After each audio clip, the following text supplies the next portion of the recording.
Hi friends, welcome back in health care today. हम आज अपने हार्ट के रिलेटेड एक कन्फ्यूज़न के बारे में बात करते हैं। जैसे कि हमें कभी कभी सिम्टम्स आते हैं कि हमें चेस्ट में हैवीनेस है, कभी घबराहट आ गई, कभी एकदम बेचैनी सी हुई, अनईजीनेस हुआ और हम कंफ्यूज हो जाते हैं कि वो हमें हार्ट की परेशानी है या नहीं है। और इसके लिए हम बहुत घबरा जाते हैं। इमिडिएटली हम कई बार दौड़ करके हॉस्पिटल जाते हैं और बहुत पैनिक सिचुएशन में आ जाते हैं। इसके बारे में हम आज बात करेंगे और डिस्कस करेंगे। तो अगर आपको कभी कभी ऐसी घबराहट हो, जब आप अचानक से रात में जग जाएं या गाड़ी चला रहे हैं कुछ ऐसा महसूस हो, कोई मीटिंग में हो उस समय महसूस हो, या किसी स्टेज परफॉर्मेंस में आपको ऐसा महसूस हो कि आपको घबराहट लग रही है, आपको कुछ चेस्ट में माइल्ड सा हैवीनेस लग रहा है, इवन दो टिपिकल सिम्टम्स नहीं है हार्ट के अटैक के, जैसे कि होता है चेस्ट में एकदम भारीपन होना जो कि हमारे कंधे तक जाता है, पसीने होना और जो एक मुट्ठी जितनी जगह या उससे बड़ी जगह में हो, ऐसे नहीं है। लेकिन कुछ ऐसे सिम्टम्स हैं जिनको हम एक्सप्लेन नहीं कर पा रहे और हमें कन्फ्यूज़न है कि हार्ट की परेशानी है कि नहीं है। और एक अच्छी जानकारी भी आपको साथ के साथ दे देते हैं कि जो हार्ट का पेन होता है, हम जनरली पिक्चर्स में जो देखते हैं कि लेफ़्ट साइड में ही होता है, वो लेफ़्ट साइड में नहीं, लेफ़्ट में, राइट में और बीच में भी हो सकता है। तो वो हमारे नाभि से लेकर के जो जॉ लाइन है वहाँ तक कहीं पे भी बीच में हार्ट का पेन हो सकता है। लेकिन जो हार्ट का पेन होता है वो जनरली एक मुट्ठी जितनी जगह या उससे ज़्यादा में होता है। तो अब हमारे को टिपिकल सिम्टम्स तो नहीं है, लेकिन हमें कन्फ्यूज़न है। ऐसी स्थिति में जब हम मीटिंग में हैं या रात में 1 बजे अपने घर पे हैं या कहीं हम ट्रैवल कर रहे हैं, वहाँ पे हमें ऐसे सिम्टम्स आ जाएं तो हमें क्या करना चाहिए। और ये ऐसी चीज़ें जिसमें कि जनरली मैं अपनी ओपीडी में भी अगर 10 पेशेंट देख रहा हूँ तो उसमें से 5 पेशेंट कम से कम भी इसी तरह के आते हैं।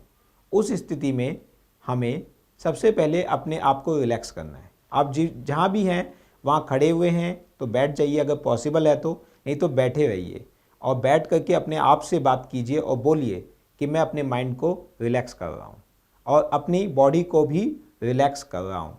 आंख बंद करके रिलैक्स करने की कोशिश कीजिए। अगर आपका पेन और ये सिम्टम्स कुछ 5 मिनट में कंट्रोल हो जाते हैं तो ये आपको हार्ट की परेशानी नहीं है। आप एकदम रिलैक्स हो जाइए और जो आप एक्टिविटी कर रहे हैं, जैसे गाड़ी चला रहे हैं, कोई मीटिंग अटेंड कर रहे हैं या सो रहे हैं, तो आप वो कंटिन्यू कीजिए। लेकिन आपके 5 मिनट में ये सब एक्टिविटी करने के बाद भी आपको रिलैक्सेशन नहीं मिलता है, थोड़ा और रिलैक्स कीजिए।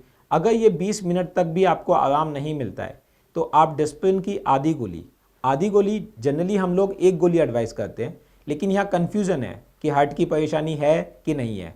और ये जो डिस्प्रिन की गोली है वो हमारा खून पतला करती है, तो उसकी कोई कॉम्प्लिकेशन ना हो जाए इसको सोचते हुए हम आधी गोली आपको एडवाइस कर रहे हैं। वो आपने च्यू करके या पानी में घोल के ले सकते हैं।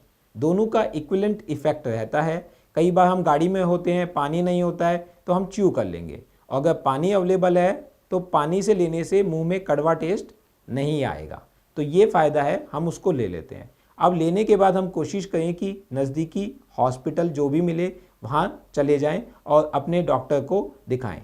कभी कभी जो हमने ऑब्ज़र्व किया है, ये बहुत ही कम चांसेस होते हैं कि इस तरह के सिम्टम्स हार्ट की परेशानी से हो। 98% कुछ भी नहीं निकलता है। और जनरली इस तरह के पेशेंट्स एक डर की वजह से पैनिक कर जाते हैं, अननेसेसरी टेस्ट की डिमांड भी करते हैं। जैसे कि कई पेशेंट्स आते हैं, वो बोलते हैं कि नहीं जी, हमें तो सीटी कोरोनरी एंजियोग्राफी ही करवा दीजिए या हमें एडमिट कर लीजिए। तो हम कुछ टेस्ट करते हैं वहाँ पे, जैसे कि ईसीजी हुआ, ट्रोपोनिन टेस्ट हुआ, कभी हम उन्हें रिपीट करने की भी हिदायत देते हैं। उसके हिसाब से हम रूल आउट कर लेते हैं कम से कम भी 98% 95% में कि उनको हार्ट की परेशानी नहीं है। ये किसी स्ट्रेस की वजह से, किसी एंजाइटी की वजह से, ओवर थिंकिंग की वजह से ये सिम्टम्स आपको आ रहे हैं। लेकिन जो ये 2% वाले पेशेंट हैं, उनको सही में हार्ट की परेशानी होती है और उनको डॉक्टर से मिलने से, एक टाइमली ट्रीटमेंट लेने से काफ़ी फ़ायदा होता है। तो हमें इस कन्फ्यूज़न में और इस मिसअंडरस्टैंडिंग में हमें 2% पेशेंट को मिस नहीं करना है।